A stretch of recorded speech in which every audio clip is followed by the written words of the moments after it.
Hola mis hermanos, los saludo con mucho afecto y cariño y les doy las gracias por iniciar ayer esta semana de nuevo conmigo en estas predicaciones. Los invito a que se suscriban al canal si no lo han hecho, que activen la campanita para que se les avise cuando hay un nuevo video. Los invito a que me sigan también por Facebook, que ahí les escribo las lecturas. Aquí solamente las meditamos, pero ahí les pongo el texto de las lecturas y también comparto algunas otras cosas por ahí. Les invito también que entren a mi página de TikTok, que a través de historias también trato de evangelizar y de llevar esto. Aquí en los comentarios ahí les pondré, que muchos ya lo conocen, dónde seguirme. Les doy las gracias por su confianza y pues bueno, hoy seguimos en esta primera semana de Cuaresma y la primera lectura es el libro de Levítico, capítulo 19, versículos del 1 al 2 y del 11 al 18. Y en el Evangelio veremos Mateo 25, capítulo 31 al 46. Es un tema interesantísimo, pero de los más complicados.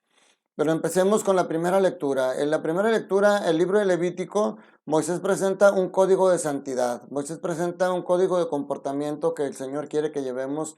Y simplemente con lo que empieza dice, sean santos porque yo el Señor soy santo. Eso es lo primero que dice. Estamos llamados a ser santos como el Señor. Y no necesariamente volvemos a lo mismo, ser santos significa no pecar. Pero aquí nos dice algunos preceptos el Señor que nos llevan a esa santidad. Y curiosamente de esta serie de preceptos, que son alrededor de 12, 13, solamente dos tienen que ver con Dios. Le dice, no jurar en falso en el nombre del Señor, porque eso sería profanar el nombre de Dios. Ese es el primero. Y el otro, teme a tu Dios, porque yo soy el Señor. Esos dos tienen que ver con Dios y esos dos se deben de reflejar en la gente. Ya desde aquí empieza a lo que Jesús decía y a que el Evangelio lo va a mostrar. O sea, de nada sirve nuestra fe si no se ve reflejada en nuestra gente. Dice San Juan, no puedes decir que amas a Dios a quien no ves y amas a tu hermano a quien sí ves. Por eso los demás preceptos se refieren más que todo a la caridad y a la justicia con los demás. Y por eso dice aquí, no hurtarás, no mentirás. Y luego dice, no primas ni explotes al prójimo, no maldigas al sordo ni pongas tropiezos al ciego. Dice, no seas injusto con las demás personas, no andes calumniando a la gente, no odies a tu hermano ni en lo secreto de tu corazón. Dice, no te vengues ni guardes rencor con los hijos de tu pueblo. Entonces, si se fijan, los preceptos mediante los cuales buscamos la santidad es en nuestra relación con Dios, pero en que eso se vea reflejado en nuestra relación con los demás. Por eso termina diciendo, ama a tu prójimo como a ti mismo. O sea, esto cuando el Señor Jesús lo dice en su evangelio, no está inventando nada nuevo. Ya desde el Levítico dice, ama a tu prójimo como a ti mismo. Entonces, esto ya nos pone en contexto con lo que dice el evangelio. El evangelio de hoy es el conocido como el juicio final. Es un tema fácil de entender porque digo, está tan claro, pero es tan duro que nosotros queremos no entenderlo o como dicen los jóvenes, le pegamos al occiso. Es una de las páginas más incómodas porque nos hacen sentir y nos hacen cuestionarnos realmente de cómo estamos reflejando nuestro amor a Dios.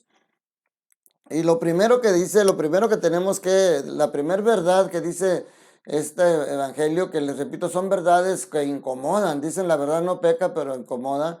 La primera verdad que dice es que va a haber un juicio. Y eso es lo que a nosotros se nos olvida. Creemos que en esta vida podemos gozar, disfrutar, no importa si dañas a la gente, lo que importa es que estés bien, que al cabo, mira, ya cuando te mueras vas a descansar. Cuidado, porque aquí Mateo nos dice que hay un juicio final.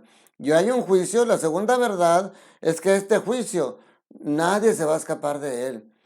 Todos vamos a tener que presentarnos. Dice, cuando venga el Hijo del Hombre rodeado de su gloria, acompañado de todos sus ángeles, se sentará en el trono de su gloria. Y luego fíjense lo que dice. Entonces serán congregados ante él todas las naciones. O sea, no vamos a ir solamente los católicos. Ay, pobrecitos católicos, pobrecitos cristianos que van a tener que ir al juicio ante el Señor. No, aunque tú digas que no crees en Dios, Tú vas a ser, tú fuiste creado por Dios, a imagen y semejanza de Dios, y por amor fuiste creado, y por amor también Dios dio la vida por ti. Pero tú tomas la decisión. Y el día que nos toque ya nuestra muerte física, que vayamos a enfrentar el juicio, vamos a ir todos, cristianos, no cristianos, judíos, no judíos, católicos, no católicos, todos vamos a enfrentar ese juicio final. Y, y la, otro tema que también es muy crítico y que la gente no quiere pensar en él, nos hacemos tontos creyendo que no existe, es el tema del infierno. En este Mateo deja claro que el infierno existe. Y primero lo dice de una manera muy simbólica. Dice, entonces serán congregados ante él todas las naciones y él apartará a los unos de los otros, como aparta el pastor de las ovejas de los cabritos, y pondrá las ovejas a la derecha y a los cabritos a la izquierda. Perdón. Pero luego aclara, a la derecha son aquellos que van a entrar al reino de los cielos y a la izquierda son los que van a pasar al fuego eterno. Entonces está hablando de que existe realmente la presencia del infierno. Esas son verdades que no podemos. Ahora, ¿cuál va a ser el criterio para apartar? Porque el pastor simplemente discrimina quiénes son las ovejas y quiénes son los cabritos y los separa. Aquí no. Los cabritos y las ovejas se ven en el exterior, en lo físico. Aquí Jesús no va a ver lo exterior, ni va a ver las posesiones con las que tú hiciste en la vida.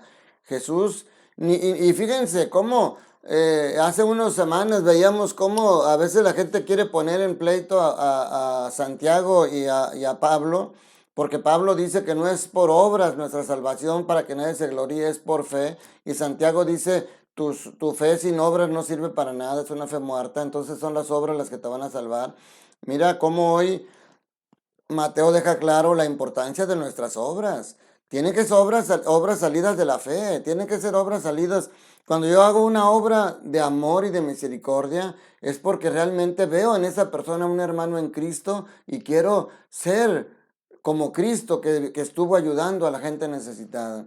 Pero cuando yo doy un dinero, una limosna con tal de lucirme o con tal de quedar bien, entonces esa no es una obra de caridad. Puede ser una obra de altruismo, pero que tiene fines secundarios para poder deducir impuestos o para lo que sea. Las obras de misericordia es cuando vemos realmente al Señor ahí presente en el hermano. Por eso, fíjense, también hace unos días decía, pongo ante ti la bendición y la maldición, y tú eliges cuál es lo que vas a decidir. Y hoy nos deja claro cuál va a ser la consecuencia final de la elección que hicimos. Porque a los primeros dice, vengan, a los de la derecha dice, benditos de mi Padre. O sea, aquellos que eligieron la bendición van a ser colocados a la derecha. Pero el haber elegido la bendición tiene que verse reflejado en su comportamiento. Por eso aquí habla de situaciones como estar hambriento, estar sediento, ser forastero, estar desnudo, estar enfermo, ser encarcelado. Habla de necesidades específicas y habla de conductas específicas como esa persona que decidió por la bendición, como esa persona actúa, ayudando a esta persona hambrienta, a esta persona sedienta, a esta persona forastera, ayudándolo a ellos, está ayudando a Cristo. En cambio, el que eligió la maldición, el que eligió vivir el placer, el que decidió vivir el lujo, el que decidió vivir cómodamente sin pensar en los demás. Entonces, esas mismas situaciones, fíjense, no presenta cosas diferentes. Vuelve a mencionar el hambre, la sed, el forastero, el desnudo, el enfermo, encarcelado. Vuelve a presentar las mismas necesidades. La diferencia es que este hombre que decidió por la maldición, pues decidió vivir por el placer, por el lujo, por el egoísmo, es indiferente ante las necesidades de estas personas y los pasa de largo. Y él solamente ve por sí mismo. Por eso, las consecuencias finales quedan muy claras. Dice, a estas personas que eligieron la bendición y actúan de esa manera, dice el Señor, pasen a benditos de mi Padre para tomar posesión del reino preparado para ustedes desde la posesión del mundo. Ya estaba el reino preparado para aquellos que vamos a elegir la bendición. Pero a los que no eligieron la bendición, a los que eligieron la maldición, les dice, apártense de mí, malditos, y vayan al fuego eterno preparado para el diablo y sus ángeles. O sea, es muy clara, pero muy dura lo que nos está diciendo aquí Mateo.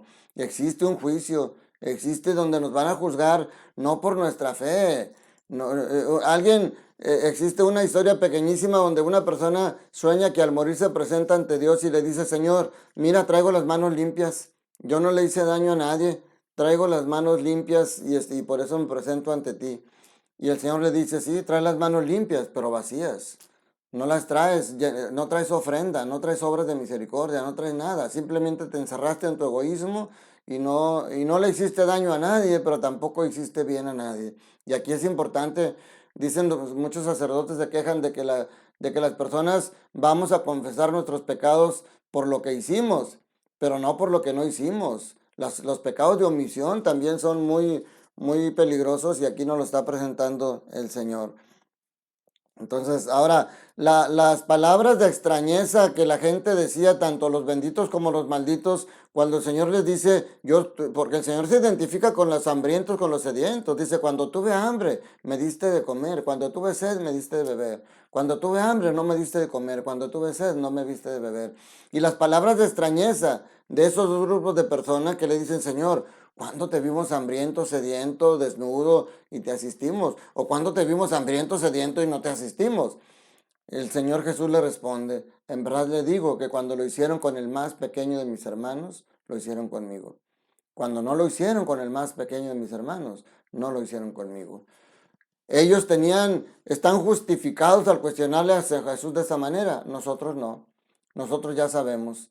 Ellos apenas estaban aprendiendo. Nosotros ya vimos toda la historia de salvación. Ya vimos que desde que Jesús llama a Saulo, le dice, Saulo, ¿por qué me persigues? No le dice, ¿por qué persigues a mis discípulos? Dice, ¿por qué me persigues?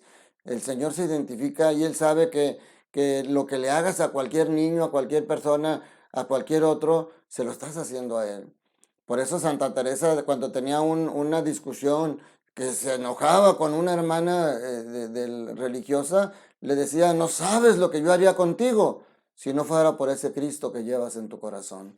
Esa es la situación, mi hermano. Hay un juicio, un día nos vamos a presentar y hay un infierno.